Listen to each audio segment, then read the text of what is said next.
नमस्कार, आदाब, सत श्री अकाल, जय हिंद, जय भारत। आप देख रहे हैं द अलर्ट और मैं हूं आपके साथ संजय रामफल।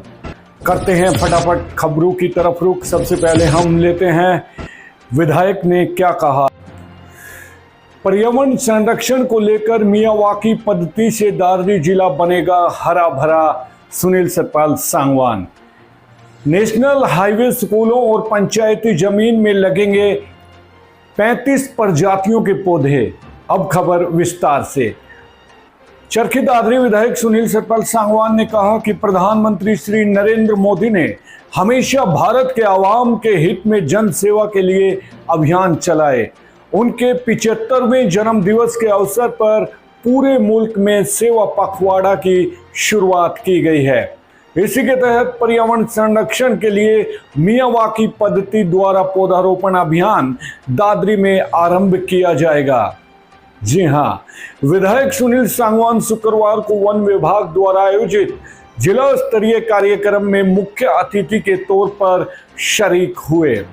इस मौके पर जिला वन अधिकारी सतीश दुहन ने उनका इस्तकबाल किया। उन्होंने कहा कि जापानी तकनीकी मियावाकी से दादरी को हरा भरा बनाने की कवायद शुरू हो चुकी है। अब स्कूलों, कॉलेजों, पंचायती जमीनों और नेशनल हाईवे के किनारों पर 35 किस्मों के हजारों पौधे लगाए जाएंगे। आज ही करीब 4000 पौधों को रोपण किया गया है। मियावाकी पद्धति क्या है? पर्यावरण संरक्षण का एक प्रभावी तरीका है। मियावाकी पद्धति एक जापानी वन रोपण तकनीकी है जो पर्यावरण संरक्षण के क्षेत्र में क्रांतिकारी बदलाव ला रही है। यह विधि शहरीकरण, वनों की कटाई और जलवायु परिवर्तन जैसी चुनौतियों से निपटने के लिए विशेष रूप से उपयोगी है। आइए जानते हैं इसके बारे में पूरी विस्तार से, समझते हैं मियावाकी पद्धति क्या है। मियावाकी पद्धति का नाम जापानी वनस्पति शास्त्री अकीरा मियावाकी के नाम पर पड़ा, जिन्होंने 1970 के दशक में इसे विकसित किया था। यह एक घनी वन रोपण तकनीक है जिसमें छोटे क्षेत्रों में, जैसे पार्किंग स्पेस जितना में, स्थानीय प्रजातियों के पेड़ पौधों को बहुत घनत्व प्रति वर्ग मीटर में 2 या 4 पौधों के साथ लगाया जाता है। यह प्राकृतिक जंगलों की नकल करती है जहां पौधे एक दूसरे की मदद से तेजी से बढ़ते हैं। इस विधि की जो खासियत है, तेज विकास होता है। पारंपरिक रोपण की तुलना में पौधे 10 गुना से तेजी से बढ़ते हैं और 20-30 वर्षों में परिपक्व जंगल बन जाता है, जबकि सामान्यतः 300 वर्ष लगते हैं। घनत्व की बात करें तो जंगल 30 गुना अधिक होता है। आत्मनिर्भरता, पौधे स्थानीय प्रजातियों के होते हैं, इसलिए कम रखरखाव, जैसे कम पानी, कम खाद की जरूरत पड़ती है। पर्यावरण संरक्षण में योगदान, यह पद्धति पर्यावरण संरक्षण के लिए आदर्श है क्योंकि कार्बन अवशोषण, घने जंगलों से CO2 का अधिक अवशोषण होता है जो जलवायु परिवर्तन से लड़ने में मदद करता है। जैव विविधता, स्थानीय प्रजातियों से कीटों, पक्षियों और वन्य जीवों का भी निवास है वो बढ़ता है। प्रदूषण नियंत्रण, शहरी क्षेत्रों में हवा, मिट्टी और जल प्रदूषण कम होता है। उदाहरण के लिए कानपुर में 6 पार्कों में इस विधि से लगाए गए 4 लाख पौधों से प्रदूषण स्तर को काफी घटाया गया है। मिट्टी संरक्षण, जड़ें मिट्टी को बांधती है, कटाव रोकती हैं और वनों की कटाई से क्षतिग्रस्त क्षेत्रों को बहाल करती हैं। शहरी हरितीकरण, समिति जगहों जैसे स्कूल, ग्राउंड या कचरा डंप में जंगल उगाने से शहरों का पर्यावरणीय स्वास्थ्य सुधरता है। भारत में मियावाकी पद्धति का उपयोग जो हुआ वो भारत में यह तकनीकी तेजी से लोकप्रिय हो रही है। प्रधानमंत्री नरेंद्र मोदी ने मन की बात में इसे सराहा और केरल के शिक्षक रफी रामनाथ को प्रेरणा स्रोत बताया। कुछ प्रमुख उदाहरण आपको देते हैं। दिल्ली में मिलियन मियावाकी परियोजनाओं के तहत 600 पेड़ लगाए गए हैं, जिनमें 30 स्थानीय प्रजातियां जैसे आंवला, अर्जुन भी शामिल हैं। कानपुर की बात करें तो 6 पार्कों में घने जंगल विकसित, प्रदूषण में कमी लखनऊ अलीगंज में उद्यान विकसित है। अब 3 नए उद्यानों पर काम चल रहा है और प्रयागराज महाकुंभ 2025 के लिए 56,000 वर्ग मीटर कचरा डंप को जंगल में बदला। दौसा की बात करें, राजस्थान 2025 में 240 गांव में मिनी फॉरेस्ट बनाने की योजना है जो ग्लोबल वार्मिंग से लड़ने में मददगार है। तेलंगाना में 3.29 करोड़ पौधे, भोपाल, एम्स में, मुंबई और बेंगलुरु में सफल परियोजनाएं। जी हां, इन प्रयासों से भारत में शहरी हरित आवरण बढ़ रहा है जो जलवायु परिवर्तन और प्रदूषण से निपटने में महत्वपूर्ण है। कैसे लागू करें?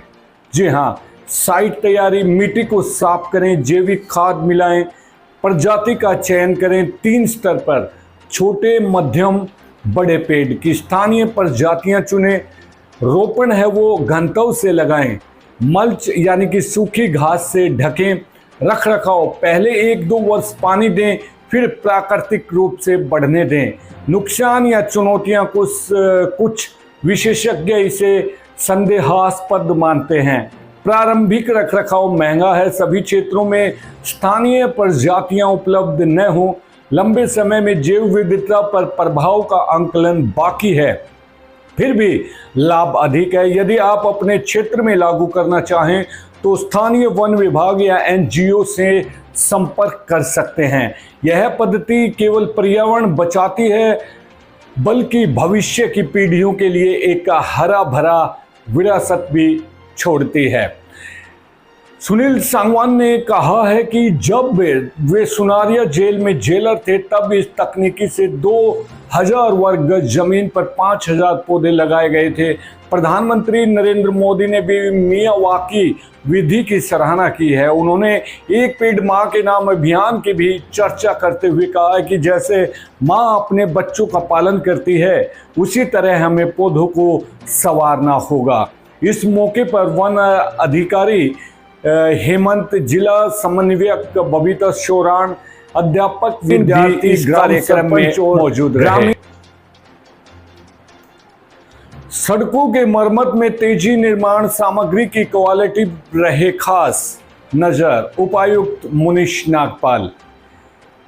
जानकारी के लिए बता दें कि उपायुक्त मुनीश नागपाल ने कहा कि जिले की सड़कों को जो सुधार कार्य को लेकर मुख्यमंत्री श्री नायब सिंह सैनी खुद गंभीर हैं और लगातार वो हैं समीक्षा भी कर रहे हैं। मुख्यमंत्री के निर्देशों के तहत दादरी जिले में सड़कों की मरम्मत का काम तेजी से चल रहा है। उन्होंने सभी विभागों और एजेंसियों को हिदायत दी है कि मरम्मत कार्य जल्द से जल्द पूरे किए जाएं और साथ ही जो निर्माण सामग्री है उसकी गुणवत्ता पर भी खास ध्यान रखा जाए। डॉक्टर नागपाल ने साफ कहा है कि जिन मार्गों पर गड्ढे, टूट फूट या अन्य परेशानियां हैं उनका तुरंत सर्वे कर मरम्मत की जाए। बरसात के बाद कई जगहों पर सड़कें खराब हो गई हैं जिससे आम जनता को भारी दिक्कत का सामना करना पड़ रहा है। उपायुक्त ने निर्देश दिए हैं कि सभी कार्य तय सीमा के भीतर पूरे हों और गुणवत्ता से कोई समझौता न किया जाए।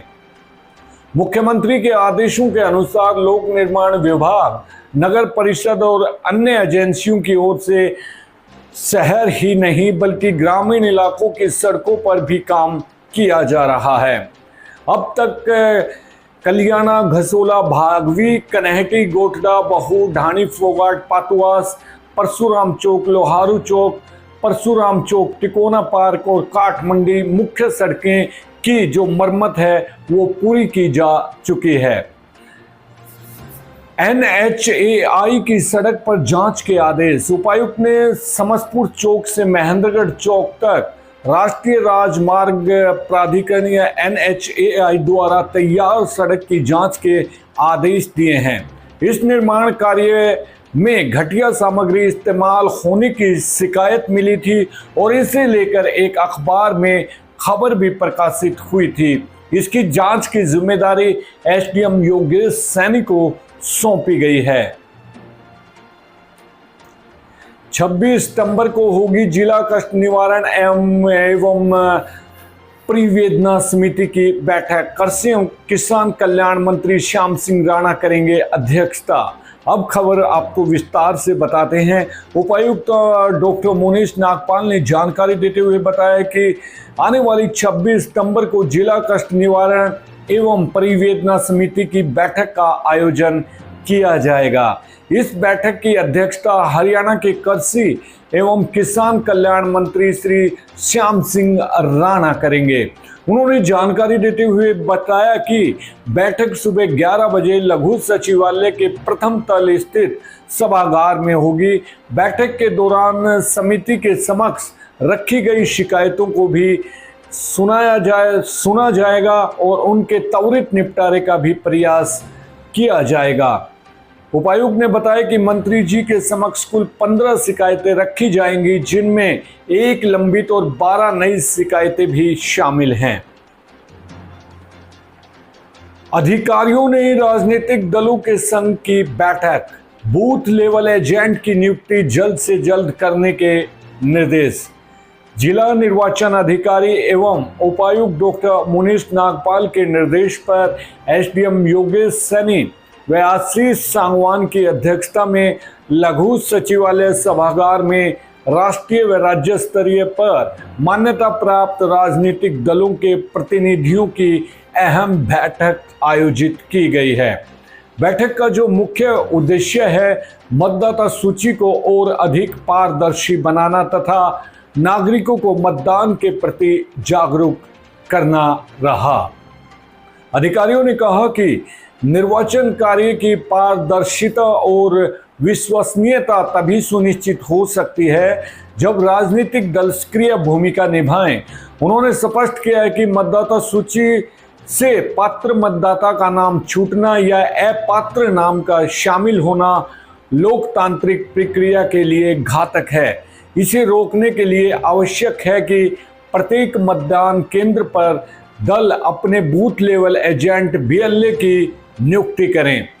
BLA की मौजूदगी से पात्र मतदाताओं को मार्गदर्शन मिलेगा और BLO के साथ मिलकर मतदाता सूची का पुनरीक्षण कार्य और अधिक सटीक व पारदर्शी बन सकेगा। अधिकारियों ने कहा कि लोकतंत्र की मजबूती के लिए यह आवश्यक है कि हर पात्र नागरिक मतदान जरूर करे। इसके लिए राजनीतिक दलों को भी जन जागरूकता अभियानों में सहयोग करना चाहिए ताकि मतदान प्रतिशत में इजाफा हो। उन्होंने जानकारी देते हुए ये भी बताया कि जिला प्रशासन प्रत्येक माह EVM वेयर हाउस का निरीक्षण करता है, जिसमें राजनीतिक दलों के प्रतिनिधियों की उपस्थिति भी अनिवार्य है। सभी दलों से आह्वान किया गया है कि वे निर्धारित तिथियों पर अपने अधिकृत प्रतिनिधियों को निरीक्षण के समय उपस्थित करें। निरीक्षण शेड्यूल पहले ही दलों के साथ साझा कर दिया गया है। तो दोस्तों, ये थी आज की हमारी अहम और पुख्ता खबरें। हर रोज ऐसी खबरें देखने के लिए बने रहें हमारे साथ और देखते रहिए द अलर्ट। अगर आपको हमारी खबरें पसंद आती हैं तो आप शेयर कीजिए, लाइक कीजिए, वरना कोई बात नहीं, आप खबर देखिए और इन खबरों से जो फ़ायदा आप ले सकते हैं तो आप ले सकते हैं। अब मुझे दीजिए इजाज़त। नमस्कार।